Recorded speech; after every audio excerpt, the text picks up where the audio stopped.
So thank you very much, dear Sviatlana. And now, after 5 long years of imprisonment in which this House has consistently called for your freedom, it gives us all a great pleasure to give the floor and hear Sergey Tihanovski. Please go ahead.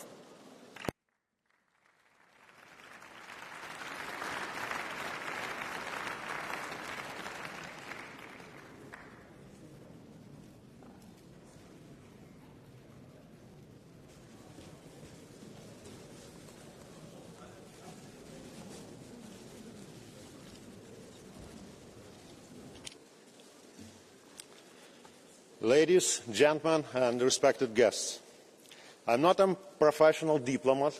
I'm still learning. So please allow me to speak frankly, with little political correctness, just like General Kellogg did recently.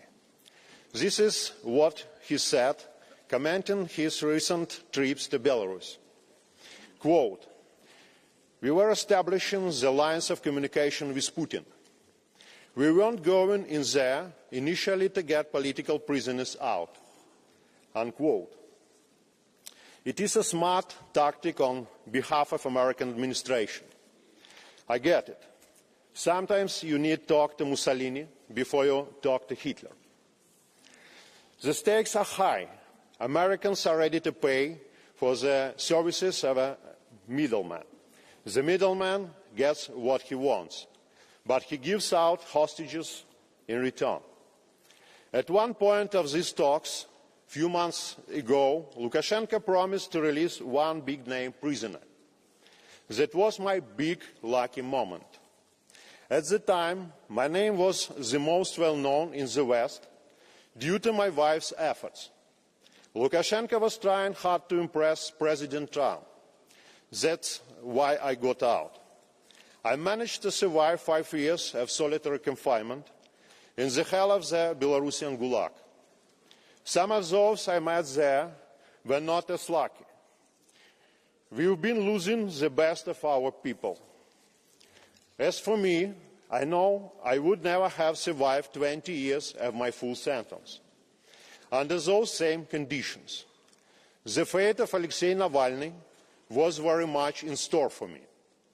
There are still around 1,400 political prisoners in Belarus waiting for their turn to be free.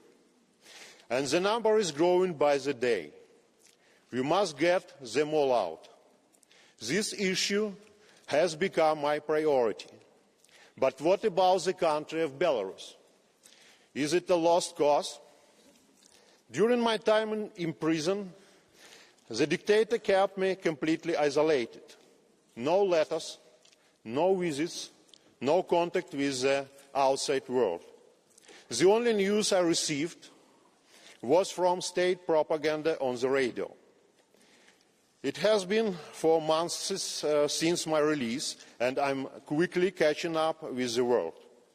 But it is painful to see that things have gotten worse.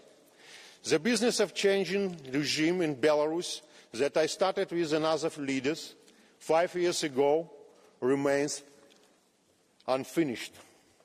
In the summer of 2020, the people of Belarus showed they've had enough. The number of people which took to the streets against Lukashenko was astounding. If you were to scale up this number relative to the population in Russia, it would be the equivalent of 15 million people. No chance Putin would have survived such an open rebellion. For a short time, there was a moment we thought we could win. Some of the Lukashenko's government officials were expressing sympathy but stayed hesitant. They didn't flip to the side of the people. Why? Because when the time came, the Russians showed up for the fight. Europeans did not. Because Europeans' hesitation Belarus, a beautiful nation with strong Western European values, this nation which was totally ready to become a member of the EU. We were left alone, and Moscow took over. This was not only tragic and unfair, it was also a serious strategic mistake. By failing to stop Putin in Belarus, Europe made the war in Ukraine almost inevitable. Hundreds of thousands killed, billions of dollars wasted, and we don't see the end of it. Even if President Trump does the impossible and fighting stops tomorrow, a hybrid war would continue, and trillions of euros will be spent on the European defence. Just think how stupid it is. It could have cost a tiny fraction of this budget to change the game in Belarus in 2020. But that ship has sailed. So what should be done now? How do we win this war? And what role does Belarus play in this?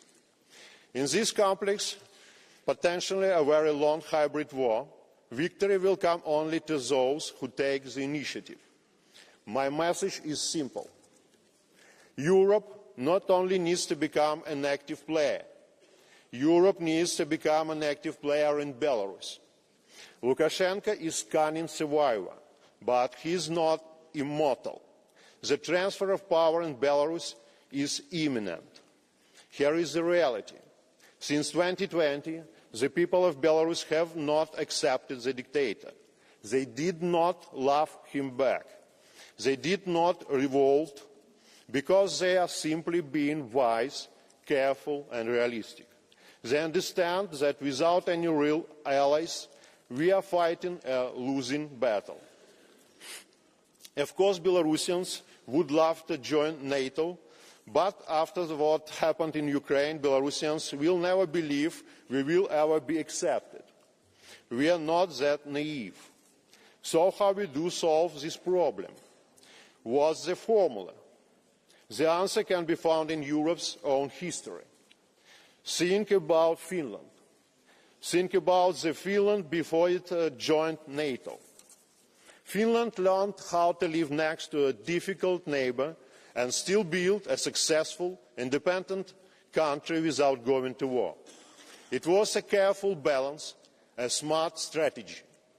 Europe would benefit if Belarus became a neutral bridge between the EU and Russia. Belarusians would benefit as well. That would be good things for both sides, a definite win-win. But of course, Putin sees Belarus very differently. He sees it as a buffer zone, a military base he can use to pressure his neighbors, a country with limited independence, something like Chechnya, but in Central Europe. So how do we pull this?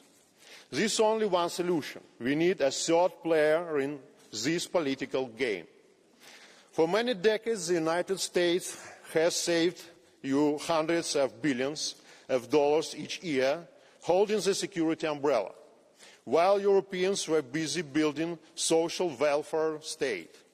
But today, America cannot be fighting on all their battlefields in the Middle East, in Europe and in Asia at the same time. It is Europe, not the United States, that should take a leading role on its eastern borders. It is Europe that should become the main partner in helping Belarus move toward democracy. You are big. You are strong. Your population is whopping 500 million. Your GDP makes up 17% of the world total. Your total spending on helping Ukraine is mere 0.1%. Something tells me you can be doing a lot more. You just